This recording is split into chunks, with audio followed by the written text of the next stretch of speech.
All right, my friends. Now, CAPIE begins with what is an API, of course, because I think that while it's important that you all have the basis, we need to go over everything so it is concrete and in one place.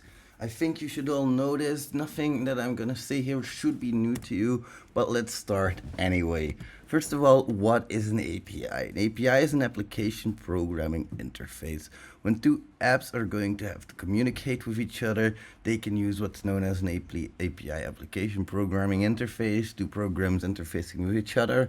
This can be on different levels, which is important to realize because we're talking about applications here that are interfacing with each other, which is not always the case, of course. It's also sometimes on web level, on OS level.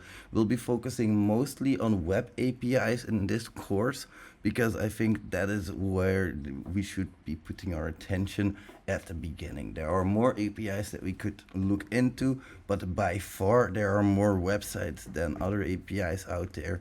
So we'll get started with that. I think it's important to realize that an API, of course, what often happens is that APIs to applications, if they're going to communicate with each other, they're going to trust each other. There's that inherent trust relationship, and that's something that we can often take advantage of because it's often not suspected that an API is becoming an attack surface, but more and more we are starting to see that.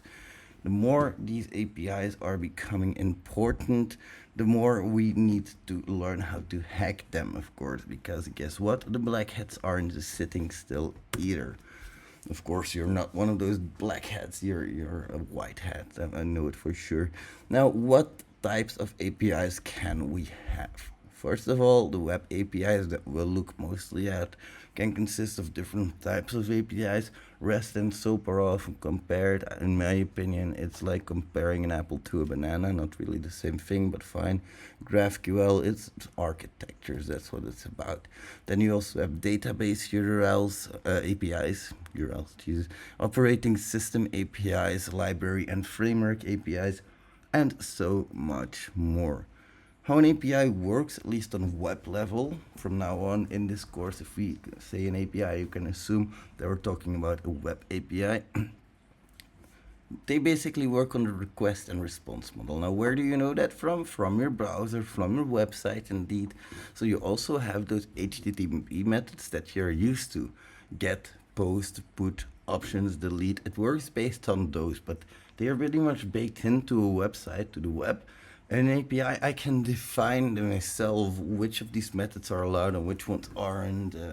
It's basically, I can determine what I'm going to allow and return as well in terms of status code. So if you submit a certain string and I don't like it, I can give you a 500 server error, for example, back. That can happen over a GET request, over a POST request, PUT request, delete, so much more. The components of an API that I want you to pay attention to are endpoints, parameters, headers, payloads, and bodies.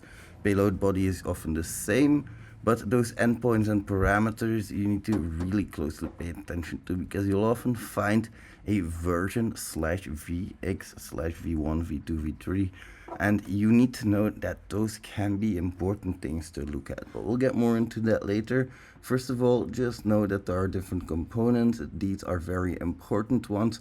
We'll also look at a little bit of a lab later, the basics of an API to get more acquainted. There's the difference between authentication and authorization. When I authenticate, I'm going to log in. When I authorize, I'm going to ask if I'm authorized to do something.